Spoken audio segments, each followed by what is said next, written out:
Hey everybody, this is Alzorath, and welcome back to Diablo 2. Today we're taking a look at the Lightning Sorceress Sparky. Yes, and we're using an alternative setup here.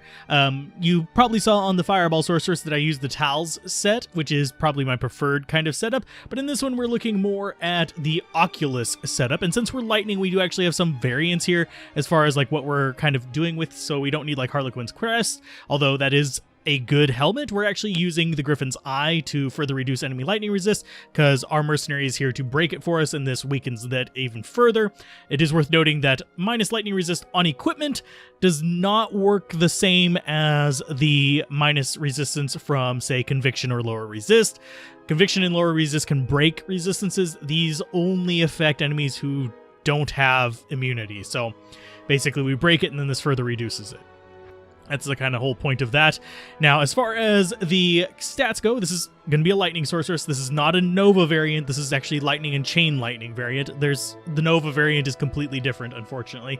But we do have that as an option as kind of like an alternate damage on here. But anyway, stat-wise, strength, just enough to use our shield. I'm not actually bugging it out to actually get enough, because we have enough strength to wear this, and then we get strength from other equipment. So it could be lower. You could, like, tweak it down to the very last nth degree and actually have enough strength to carry your Monarch. Nothing in dexterity, although if you want block, you can go for that. I personally don't on this build because I'm not really that concerned about it, although it could be useful to avoid the one big drawback of the equipment setup that I currently have on this one, so it's kind of up to you. Instead, I went straight for Vitality, which our life is actually kind of low, so yeah, it is what it is. Just keep dumping into Vitality as I keep leveling up. We should hit about 1,000. And we could actually use war cries and stuff like that from not Call of Arms, the sword that I have on my Paladin right now. For that, it basically gives you battle orders and battle command and stuff like that. But we just dump into Vitality, nothing into Energy. Energy is just boosted by the equipment that we have. Now, as far as the skills go, this is a Lightning Sorceress, so you'll see that there's really nothing in anything else. You could put into Frozen Armor and use plus skills to boost that if you really wanted to, but we are focusing on Lightning. Do want to put the token point into Warmth just to get that up, just so we have some extra mana regen. It's kind of important, kind of essential. You're going to be using a lot of mana on this build, so do keep that in mind.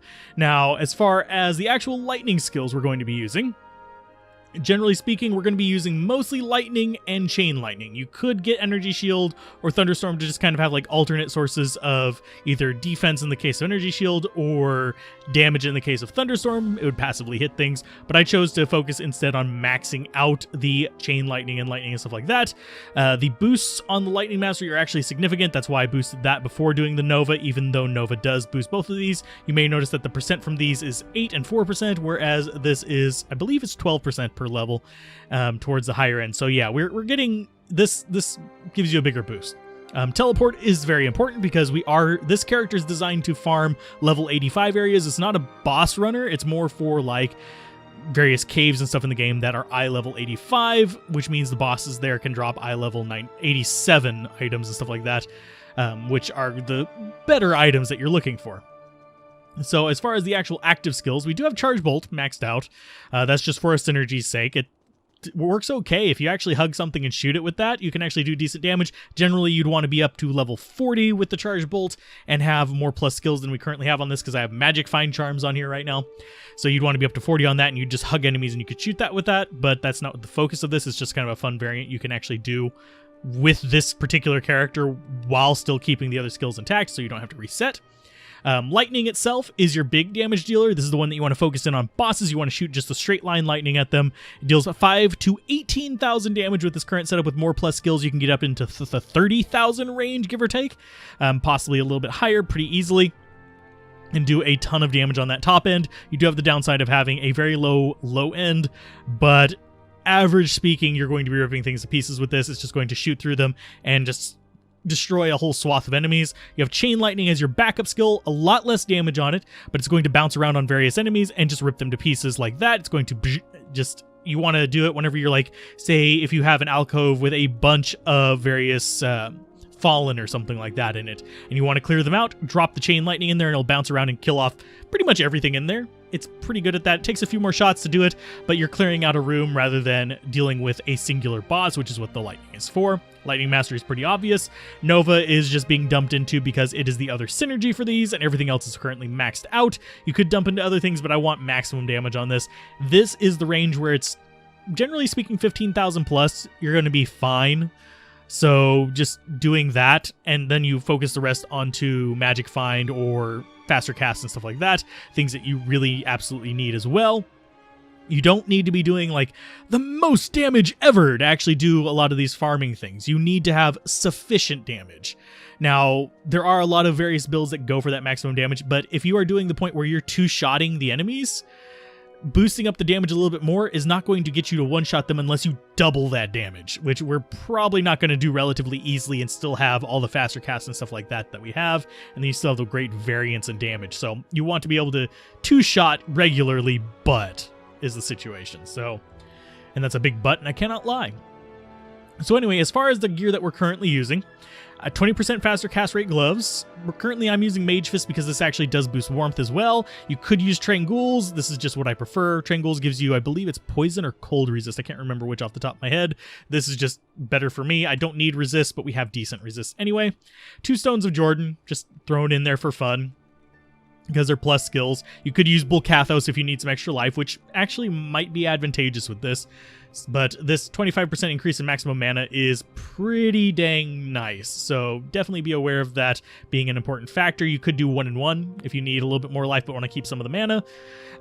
Don't recommend Frostburn because you do need a lot of faster casts for your Chain Lightning and your Lightning skills. It's just these have different cast animations than, say, your Static Field or your Frozen Orb. So it's important to keep that in mind. We are getting up to really high faster cast rates for a reason. Talrash's belt is just for a little bit of magic find. It's pretty much the main reason I'm using it. I don't have any of the other Talrash's set on this particular character. If I'm going to do Talrash's, I would actually like to do 3-part or a full set. And I'm actually thinking the full set might be more advantageous for most people who are just running this. It's a little bit easier to get all the parts for. But this is still good, and this actually gives you decent resist as well. We have War Travelers for a little bit of magic find there. Nice. We have, of course, the Token Spirit, which is our Monarch. This is 35% faster cast, plus 2 all skills. Just some resists. It's all around a good shield to have. A lot of sorceresses use it. Even like the Tal's set, sorceresses use it. So it's kind of a given. Amulet, we've got one of our caster amulets, which is 10% faster cast rate, plus 2 sorceress skills, a little bit of resist, a little bit of mana, a little bit of dexterity just for getting some things out there. We don't really need the dexterity, but it's not bad. Armor-wise, Chains of Honor, you could go with, I'm trying to remember the name of it, Enigma, and it would give you +1 to teleport, and that would actually free up 2 skill points, although I'm not really that big of a fan of that option. I'd rather just put the 2 points in there and keep Chains of Honor for the much, much higher resistances it gives us. And we get plenty of magic find from other equipment. So yeah, I prefer this one. It's just my preferred one out of the 2. Choose whatever you prefer. Currently for the helmet, I have Griffin's Eye. This is +1 all skills. It gives you negative enemy lightning resist and boosted lightning skill damage, which is just a nice little bit of icing on the cake. You could go with Heraldric Crest, which gives you magic find and +2 all skills. This Griffin's Eye, actually, I'm using it mostly for the faster cast, oddly enough, and the minus enemy lightning resist. So basically, if something has high lightning resist, it's going to drop it down a little bit. If it's immune, we're going to be using our mercenary to break the resist so we can actually damage them. It's kind of like a little stacker thing there. Pretty useful, and I would recommend definitely looking at Griffin's Eye as an option. It's also really good for Javazons, so getting one and having it floating around is not a bad idea. And our weapon is the Oculus. This is probably the most controversial part of the equipment for this character, because frankly, that teleport chance sucks ass. It's just pretty blatant there. We do have an alternative orb that we can use, which is the Ashuta's Temper, which is +3 sorceress skills, extra lightning skill damage on it. You can get it up to, I think it's 20% boost on that. It gives you some energy, it gives you faster cast rate, it gives you more faster cast rate than even the Oculus, but the Oculus gives you resists, has some magic find on it. We have an Ist in it for even more magic find. So generally speaking, the Oculus is going to be better, but more annoying because it can actually throw you into like groups of enemies if you're aiming at them specifically. You might want to consider like aiming past enemies or aiming short. That way the teleport is going to be less likely to screw you over. But yeah, currently we have left click for lightning, right click for call chain lightning. We also have teleport and static field on here. Static field is for if you're facing bosses. I generally like to build my characters to actually go around and be able to do multiple things if necessary, but still have kind of like their focused role. That's kind of why we have a little bit of static field. Otherwise, you could consider dropping Nova and static field and grabbing, say, Frozen Orb or something like that for an additional type of damage, or possibly focusing on your points elsewhere. But I do keep it on the hotbar because static field is just a really good skill. There are places where this character can't go, but generally speaking, you can go most places players 3 to 7, as a lot of these builds go that are actually meant for, utility rather than just lulls. But this one can go players 3 to 7 most places, farm most places. Level 85 areas are going to be your goal areas. Generally, you want to look at what kind of enemies are going to be there. You obviously don't want to go to places with lots of lightning immunes, but you can break lightning immunes a lot easier than, say, fire or cold immunes, which generally have higher immunity resistances. They're up in like the 200% range, as opposed to like 110%, which is easier for your mercenary to break.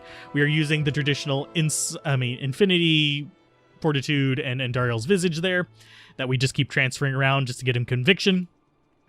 And let's go ahead and just show off just a little bit here. Oh, we got Thorn Hulks. Those guys actually have decent lightning resist. You can see we're punching through them relatively easily.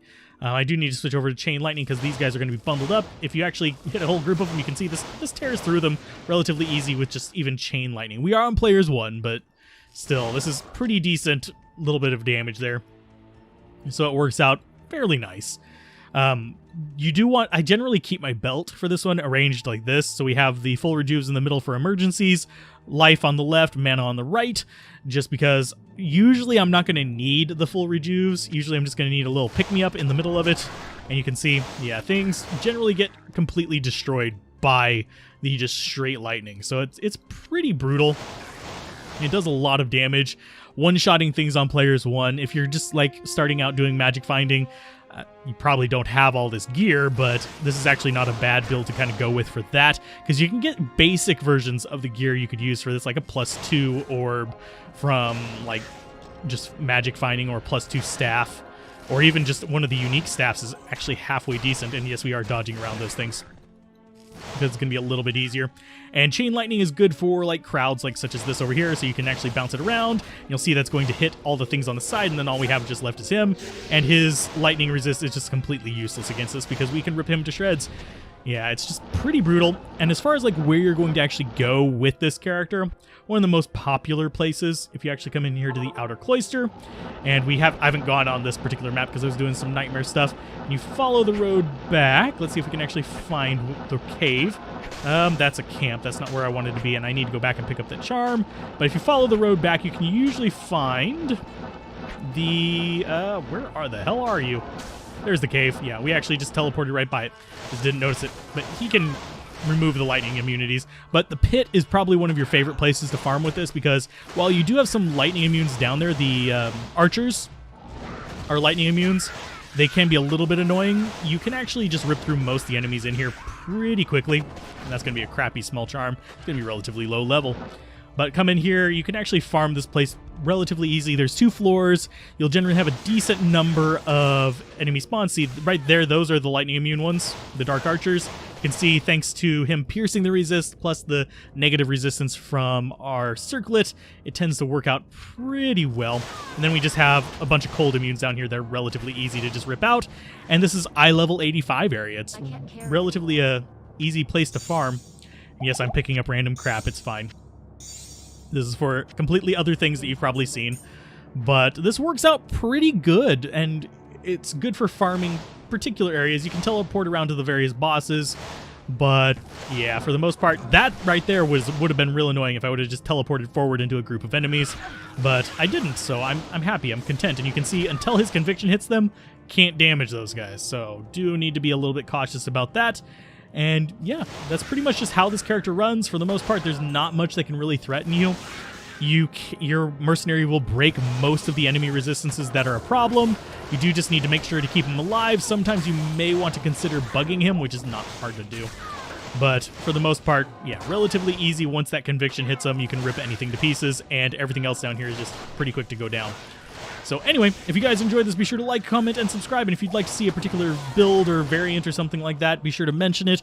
Or if you have like an alteration you'd like to see or question about the various builds that I show, mention that as well, and I'll take a look at them and I'll consider it possibly in a future video, kind of like what we did with the Paladin, the Tesladin. So keep gaming, have fun, peace out. This has been Alzorath, and I will see you guys next time on Diablo 2. Bye.